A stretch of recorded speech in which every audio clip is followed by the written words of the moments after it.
Okay, magsisimula tayo sa isang numero. Isang numero lang, pero ito ang nasa puso ng isang malaking-malaking tanong tungkol sa yaman ng isang napakataas na opisyal sa Pilipinas. At yung numero, promise, makakagulat. Ayan, 1,120.78%. Grabe, no? Seryoso?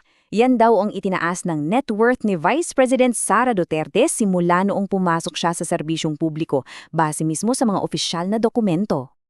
So, ang tanong nating lahat, paano nga ba? Paano nangyari na ang yaman ng isang lingkod bayan ay lumobo ng mahigit 1,000%? Para masagot yan, kailangan nating himayin ang mga numero diretso mula sa mga dokumentong siya mismo ang nagsumite. So para masagot yan, kailangan nating silipin yung mga opisyal na dokumento.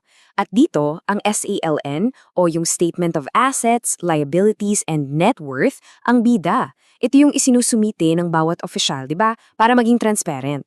So, tingnan natin ang kwento ng pera niya over 17 years based mismo sa mga papel na to. Okay, so heto na. Tingnan natin yung timeline. Nagsimula siya noong 2007, may P7.25 million. Okay, pero isang taon lang ang lumipas, 2008, boom, nading P18.49 million. Mabilis, no? Fast forward to 2016, pagbalik niya sa pwesto, 34.89 million na. At ngayon, based sa huling deklarasyon, nasa 88.51 million na. Pero teka, balikan natin yung 2008 kasi doon talaga nakakagulat. Ang idiniklara nilang family income so kita ng buong pamilya ha, para sa buong taon na yun ay 667,000 lang mahigit. Pero yung itinaas ng net worth niya, halos 11 million pesos. Hindi ba kayo nagtataka? Paano nangyari yun? Saan galing yung difference? At hindi lang yan, eto pa. Mula 2013 hanggang 2016, yung 3 taon na private citizen siya, ibig sabihin wala siyang sweldo galing sa gobyerno, lumaki pa rin yung net worth niya ng 12 million pesos.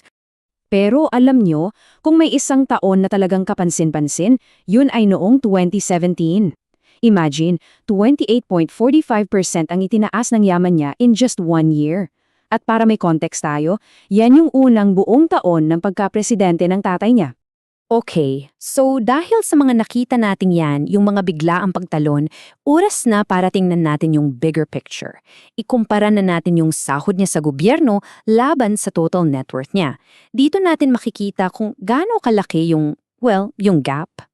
So, eto na talaga, yung pinakapuso ng usapan. Sa loob ng 17 years niya sa serbisyo publiko, ang estimated na total gross salary niya, bago pa yung mga tax at deductions, ay nasa 35 to 45 million pesos. Pero ang declared net worth niya, 88.51 million. Diba? You don't need to be a math genius para makita na may hindi nagtutugma. So magkano yung agwat? Pinag-uusapan natin dito ang humigit kumulang 50 to 50 million. Yan yung halaga na base sa mga numero hindi kayang ipaliwanag ng opisyal na sahod niya. At yan mismo ang naging basehan ng legal na issue na hinaharap niya na yon. At dahil sa agwat na yan, napunta tayo sa isang napakahalagang legal term. Ang tawag dito ay unexplained wealth. Ano nga ba to? Ayon sa ating batas, mahalagang malaman natin to.